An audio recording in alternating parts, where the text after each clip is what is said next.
नाज़रीन आदाब। 10 जून 2024 मुताबिक 3 ज़िलहिज्जा के अवधनामा वाइस एडिशन में आपका खैर मकदम है। आप समाअत फरमाने जा रहे हैं अवधनामा में शाये अहम खबरों के खास हिस्से। नेशनल डेमोक्रेटिक अलायंस यानी एनडीए की पार्लिमानी पार्टी के लीडर नरेंद्र मोदी ने इतवार की शाम मुसलसल तीसरी बार वजीर आजम के ओहदे का हलफ लिया और मुल्क के पहले वजीर आजम जवाहरलाल नेहरू के रिकॉर्ड की बराबरी करके तारीख रकम कर दी। उनके साथ उनके भारी भरकम काउंसिल ऑफ मिनिस्टर्स ने भी हलफ लिया, जिनमें 30 काबीनी, 5 वज़राए ममलिकत आजादाना चार्ज और 30 से ज्यादा वज़राए ममलिकत शामिल हैं। हलफ लेने वाले काबीना वज़रा में mister Rajnath Singh, Amit Shah, Nitin Gadkari, Jagat Prakash Nadda, Shivraj Singh Chauhan, Nirmala Sitharaman, doctor S Jaishankar समेत दीगर वज़रा शामिल रहे। वजीर ममलिकत के तौर पर हलफ लेने वालों में जतिन प्रसाद, श्रीपद यशु नायक, पंकज चौधरी, कृष्णपाल, रामदास अठावले, रामनाथ ठाकुर, नीतानंद राय, अनुप्रिया पटेल नुमाया है। वज़रा की काउंसिल में इत्तेहादी जमातों के साथ अरकान को काबीना और वजीर ममलिकत का आजादाना चार्ज का दर्जा दिया गया है। लोकसभा इंतखाबात के नतायज के बाद हिस्स बाजार में जबरदस्त गिरावट के मामले में सुप्रीम कोर्ट में एक अर्जदाश्त दाखिल की गई है। इस अर्जदाश्त में मरकजी हुकूमत और securities and exchange board of India यानी सेबी से रिपोर्ट तलब करने की मांग की गई है। अर्जदाश्त गुजार का कहना है कि इंतखाबात के बाद एग्जिट पोल्स में बताए गए इम्कानी नतायज के बाद हिस्स बाजार उरूज पर पहुंच गया, लेकिन जब हकीकी नतायज सामने आए तो बाजार बुरी तरह तबाह हो गया। इससे लाखों रुपए का नुकसान हुआ है। महकमा मौसमियात ने दिल्ली में 10 से 12 जून तक गर्मी की लहर का अलर्ट जारी किया है। इस अरसे में बादलों की नकलो हरकत बरकरार रह सकती है और तेज हवाएं चलती रहेंगी। जम्मू कश्मीर के रियासती जिला में इतवार की शाम अस्करियत पसंदों ने यात्रियों को ले जाने वाली बस पर फायरिंग कर दी, जिसमें 9 अफराद हलाक और 33 अफराद जख्मी हो गए। पुलिस ने कहा कि शिवखोरी मंदिर से कटरा जाने वाली 53 नशिस्तों वाली बस गोली चलने के बाद सड़क से उलट गई और गहरी खाई में गिर गई। रेस्क्यू ऑपरेशन मुकम्मल कर लिया गया है। मुसाफिरों की शिनाख्त नहीं हो सकी है। नेट इम्तिहान में ग्रेस मार्क्स के हवाले से एक बड़ी बेज़ाब्तगी मंजर आम पर आई है। नेट इम्तिहान का इनेकाद करने वाली एजेंसी एनटीए ने इसकी जांच के लिए कमेटी तश्कील देने का ऐलान किया है। इस बेज़ाब्तगी की वजह से नेट का इम्तिहान देने वाले तलबा की अहलियत और उनके मुस्तकबिल पर सवालिया निशान लग गया है। इस पर कांग्रेस लीडर राहुल गांधी ने सख्त रद्द-ए-अमल जाहिर किया है और कहा है कि वो पार्लियामेंट में तलबा की आवाज बनेंगे। वहीं यूपी के सीएम योगी आदित्यनाथ ने कहा कि पेपर लीक या हल करने वाले गैंग जैसी इंतशार पसंदाना सरगर्मियों को बिल्कुल कबूल नहीं किया जा सकता। ऐसे जुर्म में मुलव्विस हर मुजरिम के खिलाफ ऐसी सख्त कार्रवाई की जाएगी कि वो एक मिसाल बन जाए। सीएम योगी आदित्यनाथ ने कहा कि रियासती हुकूमत नौजवानों के मफादात के तहफ़्फ़ुज़ के लिए पुरअज़्म है।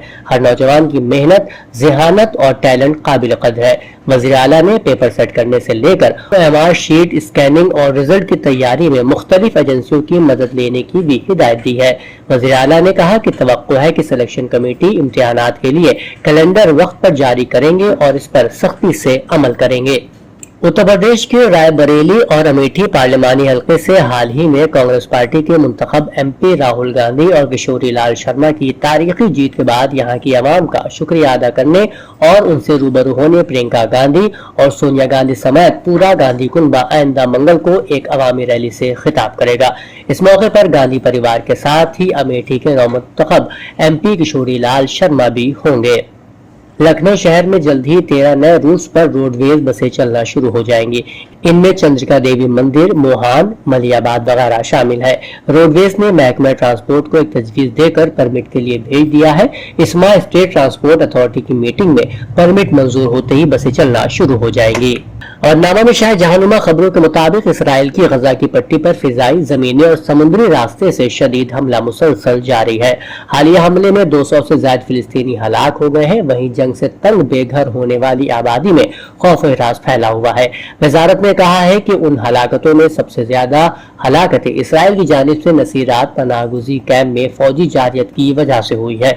इस दौरान इसराइली फोर्सेज ने नसीरात कैंप में ऑपरेशन के दौरान 4 यरगमालियों को रिहा कराने का भी दावा किया है। जख्मी होने वालों की एक बड़ी तादाद को अल-अक्सा शहदा अस्पताल पहुंचाया गया है, जिनमें ज्यादातर बच्चे और ख्वातीन शामिल हैं। तरक्की पजीर इस्लामी ममालिक के वज़राए खारजा की कौंसिल के गैर मामूली इजलास के अख्ताम पर एक इंटरव्यू में अली बाकरी ने कहा कि D8 ममालिक का इज्तिमा दुनिया में मुसलमानों की नुमाया आबादी और आज की दुनिया के सबसे अहम और आलिम इस्लाम के सबसे हसास और अहम मसले के लिए मौसर अमली इक़दामात के लिए मनसूबाबंदी और फैसला करना एक इंतहाई अहम और बाबरकत इक़दाम है। उन्होंने कहा कि अहम नुक्ता यह है कि इस इजलास में ग़ज़ा के हवाले से ईरान की तजावीज़ D8 के रुकन ममालिक के मौसर किरदार के लिए अमल का आगाज है।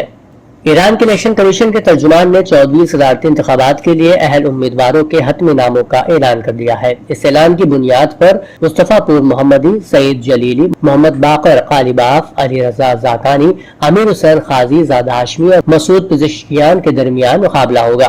सदारती इंतखाबात के कानून के मुताबिक इलेक्शन कमीशन के ऐलान के साथ ही 9 जून से 26 जून तक अहल उम्मीदवार बाज़ाब्ता तौर पर अपनी इंतखाबी मुहिम अंजाम दे सकेंगे और 28 जून को सदारती इंतखाबात होंगे।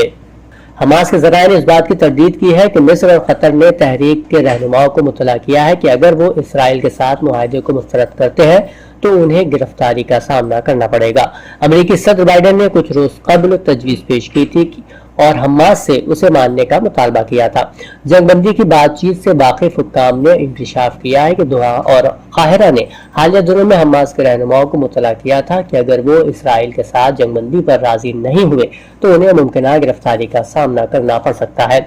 उनकी मुल्क बदरी और असासे मुंजमद किए जाने का भी इम्कान है। अमेरिकी सदर बाइडेन की इंतजामिया ने मिस्र और कतर से कहा है कि वो तहरीक मुजाहिमत इस्लामी यानी हमास पर मजीद दबाव डाले ताकि वो गुज़िश्ता हफ्ते पेश की गई तजवीज़ की मंजूरी दे दे, लेकिन इन धमकियों के मुस्बत नताइज सामने नहीं आए।